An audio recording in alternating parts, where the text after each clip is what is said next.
Nous sommes avec le tout nouveau PDG d'Orangina Schweppes, 41 ans, à la tête de 20 marques, dont Orangina, Schweppes bien sûr, Oasis, Pulco, Pamprid, Gini, Canada Dry, Champomy, on ne va pas toutes les faire. Bonsoir Hugues Petrini. Bonsoir. Alors vous connaissez bien l'entreprise puisque vous en étiez auparavant le directeur marketing et recherche et développement depuis 2006. C'est vous qui avez relancé notamment les marques Orangina, c'est Pin-Up, Schweppes et Nicole Kidman ou encore Oasis avec François Pérusse. Alors je le disais, vous avez un portefeuille de 20 marques. Euh, que faut-il redresser maintenant? Ou qui faut-il? Donc le chantier qu'on a démarré en 2006, c'était tout d'abord sur ce portefeuille de gérer nos priorités et on a mis l'accent sur les marques qui nous semblaient les plus iconiques et Hmm. celles qui avaient le plus grand potentiel. Oui, Donc parce qu'Orangina, Schweppes, Oasis et Pulco, c'est 70% de votre chiffre d'affaires. exactement. Hmm. Donc au départ, effectivement, il y avait Orangina, Schweppes et Oasis, et puis effectivement Pulco qu'on a racheté il y a maintenant presque 3 ans. Hmm. Donc l'essentiel de nos efforts sont effectivement sur ces marques-là. On peut rajouter également aussi Champomy, qu'on continue à soutenir, évidemment, et puis Pamprid. Et sur les autres marques, les choix qu'on a fait, c'est de les soutenir essentiellement en promotion, mais l'essentiel de l'investissement marketing est sur les marques qu'on a citées Mais vous gardez auparavant. le portefeuille global? C'est pas trop? Non, on pense que notre portefeuille est équilibré et qu'il y a certains produits, encore une fois, qu'on a dans notre portefeuille, mais qui correspondent à un vrai besoin consommateur, une vraie unité de besoin. C'est des produits comme Rickless, par exemple. Oui, oui, que j'ai pas cité tout à l'heure. Vous faites bien, puisque vous en avez 20, vous allez pouvoir les mettre. Euh, L'innovation, du coup, sur ces 4 marques, ça signifie quoi? Très concrètement, pour ceux qui nous écoutent. Alors, l'innovation, c'est tout d'abord bien être clair sur la capacité de la marque à pouvoir innover sur quel type de produit. Parce que ce n'est pas une recette miracle qu'on applique de Mm. façon uniforme. Donc, l'innovation qu'on peut faire sur Orangina n'est pas la même que celle qu'on développe sur Oasis ou sur Schweppes, par exemple. Mais sur notre marché, on est avant tout sur un marché de plaisir et sur un marché de découverte, de nouveaux goûts et voilà, de découverte en particulier de boissons à base de fruits. Et donc, par rapport à ça, on a des chartes d'innovation sur des nouveaux goûts, des nouveaux formats qui correspondent bien à ce qu'attendent les consommateurs et surtout qui sont en ligne avec Mm. l'ADN et l'histoire des marques. Par exemple, parce qu'on a vu Orangina revenir avec la version indien, Cowboy, puis Rasta, Aristo. C'est ça ce que vous êtes en train de nous expliquer? On va continuer à diversifier comme ça une marque connue avec des dérivés? C'est quoi? Voilà, alors sur Orangina, il y a eu un premier temps où on a revitalisé Orangina jaune Mm. et Orangina light. Et donc ça, c'était très important de pouvoir faire repartir Orangina jaune avant d'innover. Et une fois ce premier temps passé, notre plateforme d'innovation actuelle, c'est une plateforme cocktail où effectivement la base reste quand même de l'Orangina et c'est très important parce que c'est l'ADN de notre marque. Faut pas aller trop loin non plus. Donc c'est de l'Orangina avec sa pulpe, etc. Et sur lequel on rajoute une touche de sirop. Et donc effectivement, ça a démarré avec Indien Cowboy. Cette année, on a lancé Rastaman Aristo. Et on va continuer pour l'année prochaine. Et donc j'ai un petit scoop. Ah ben, je vous en prie. On va lancer en particulier un Orangina Samouraï, qui va être en fait de l'Orangina avec une touche de citron. Ça, ce sera pour quel horizon à peu près? Ça sera pour janvier 2011. Et l'Orangina rouge, on la laisse de côté? On l'oublie? Non, Orangina Rouge, ça a été un produit qui a eu un lancement en particulier médiatique très marquant. Oui. Et Pourquoi qui, est-il si méchant? voilà, Ah oui, bien sûr. et qui fait partie de la gamme, quoi. Je veux dire, c'est d'ailleurs la seule innovation dans l'histoire d'Orangina qui est restée véritablement avec des volumes conséquents. Donc elle a sa place complètement dans la gamme. Les cocktails dont vous parliez, ça marche bien justement parce qu'on peut commencer à dresser un bilan précisément d'Indien Cowboy, Rastaman et Aristo. Alors, le bilan, il est très positif puisque ce qu'on a réussi à faire avec Orangina maintenant depuis 2 ans et demi, c'est, on doit être à une croissance cumulée de l'ordre de 25%. Et Sur ces produits. au global de la marque. Ah oui. Et alors, ce qui est plutôt sain, c'est qu'on a effectivement un Orangina régular qui progresse et L'Orangina classique. l'Orangina Régular. classique, voilà, et les autres produits qui viennent en additionnel. Donc il y a en fait assez peu de cannibalisation sur l'Orangina de base. Donc c'est vraiment de l'additionnel qu'on a développé avec ces nouveaux produits. L'été, on le sait, est une période évidemment stratégique pour les vendeurs de boissons non alcoolisées. Hugues Pietrini, c'est le soft drink. Comment est-ce que vous avez traversé cet été, disons-le, pourri? C'est vrai, on est impacté par la climato, donc quand il fait pas beau, bah, on vend moins. Après, je pense que ce qu'on essaye de faire, en tout cas depuis quelques années, c'est d'essayer de construire une croissance saine. Et donc, il faut essayer de pas mettre des cierges pour qu'il fasse Mmh. beau. Et donc, effectivement, quand il fait pas beau, ça nous impacte, mais on essaie de lisser un maximum quand même l'effet climato. On a une idée, du coup? Bah, sur des mois où en fait, un mois d'août par exemple qui a été magnifique Oui. cette année, vous avez des écarts de vente de l'ordre de 15-20%, hein, Par entre un rapport à bon. l'année dernière, qui Voilà, était un bon mois d'août pour le coup. exactement. Ouais. Fanta s'est lancé d'ailleurs dans la boisson sans bulle au cours de cet été, à grand renfort de marketing. Est-ce que c'est une concurrence qui peut vous inquiéter pour une marque comme Oasis pour le coup? Alors, Fanta s'est lancé, en 2009, hein. Donc Mmh.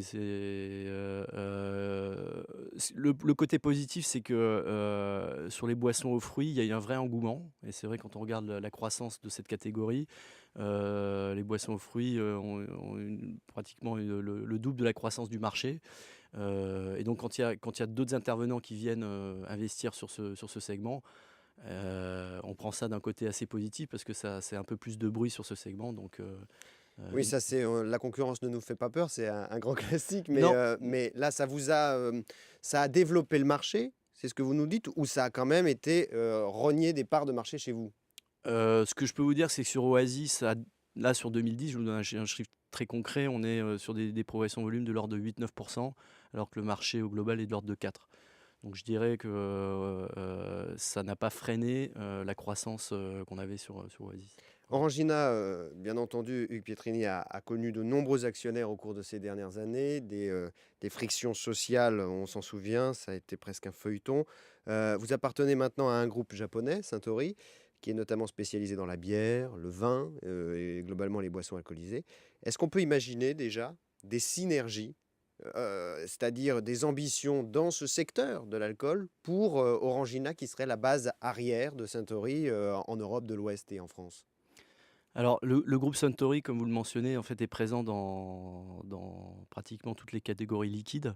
Mmh. Historiquement, c'est effectivement un groupe de spiritueux, mais qui s'est diversifié, en fait, assez vite. Et le plus gros business aujourd'hui, c'est les soft drinks. C'est pas forcément Mmh. connu parce qu'on Mmh. connaît surtout les Ouais, marques, la marque Suntory en particulier en bière et en whisky. ouais.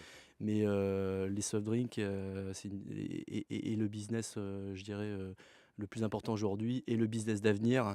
Preuve en est, l'acquisition, par le groupe Suntory d'Orangina Schweppes, et puis il y a 2 ans également de la société Frucor en Nouvelle-Zélande. Donc très clairement, la volonté, et on a beaucoup de chance, de faire partie de ce groupe, Mmh. c'est de pouvoir, développer, les activités du groupe dans les soft drinks, et internationaliser au maximum, cette plateforme. Voilà, justement, j'allais y venir, Hugues Pietrini, l'international.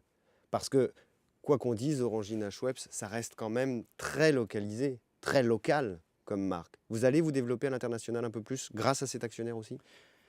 C'est la chance qu'on a, parce qu'on a maintenant un actionnaire stable, qui a une vision long terme et qui va nous permettre, de pouvoir, continuer à investir, localement sur les marchés clés où on est déjà présent, Mmh. et également de pouvoir se développer, à l'international. Et Comment, de quelle manière? alors un des gros projets qu'on a, c'est le lancement d'Orangina au Japon, voilà, Donc là, qui est dans les cartons. avec un horizon, un échéancier, un calendrier? On se fixe, 2011, voilà.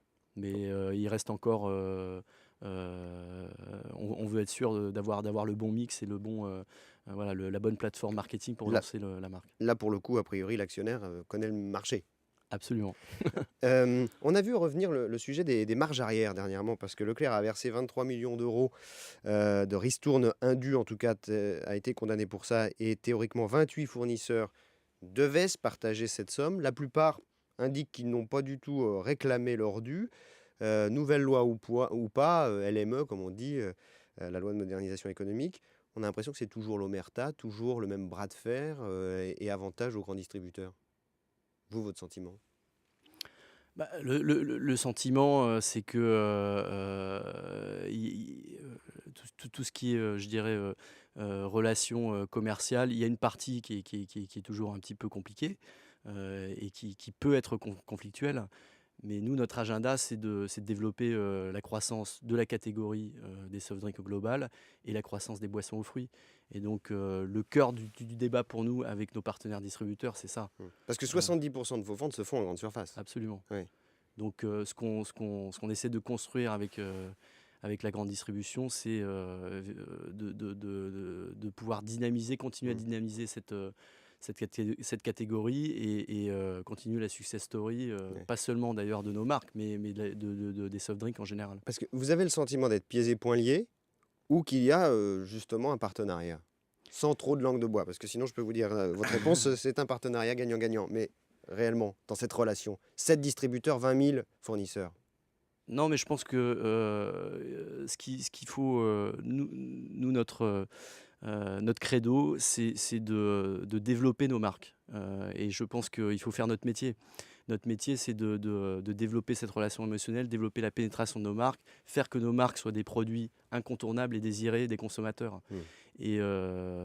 Et donc de ce point de vue-là, je dirais que la relation, devient, plus équilibrée et on peut construire des vrais partenariats parce que plus on vend nos produits et plus on développe la catégorie au global, y compris d'ailleurs les marques distributeurs. Et je dirais que ce soit les distributeurs ou nous, on y trouve Mm. notre compte. Donc le cœur du débat, c'est ça, c'est la croissance et comment on développe la catégorie. On a vu que les marques distributeurs, justement, plafonnaient un peu. Ça veut dire que les marques type Orangina, Schweppes et l'ensemble de votre portefeuille reprennent du poil de la bête et qu'on est arrivé à saturation du côté des MDD, comme on dit. Je pense que c'est difficile de tirer des leçons à très court terme, Mm. sur ce genre de. Il faut faire très attention, il faut regarder véritablement sur plusieurs années l'évolution. Ce qui est sûr, en tout cas sur le marché des soft drinks, c'est qu'on a fortement investi, réinvesti sur les marques en médias, en présence magasin, en promotion. Et c'est le meilleur garant, d'une croissance qui permet, aux marques de tirer leur épingle du jeu. La présence magasin, c'est ce que vous allez encore plus développer, hein, justement, dans le marketing, la communication, la relation client. C'est fondamental. On est sur un marché, de plaisir et d'impulsion. Mm. Quand on fait des promotions, par exemple sur nos produits, on sait que, une grande partie, de ces produits sont achetés, spontanément en magasin, c'est-à-dire que c'était pas, prémédité. Mm. Et on sait qu'en D'où plus on est l'animation, la voilà, présence. Mm. et on n'est pas sur des produits qui se stockent, hein. Une fois que c'est acheté, après c'est consommé. Merci beaucoup, Hugues Pietrini, donc nouveau PDG d'Orangina Schweppes. Bonne soirée. Merci.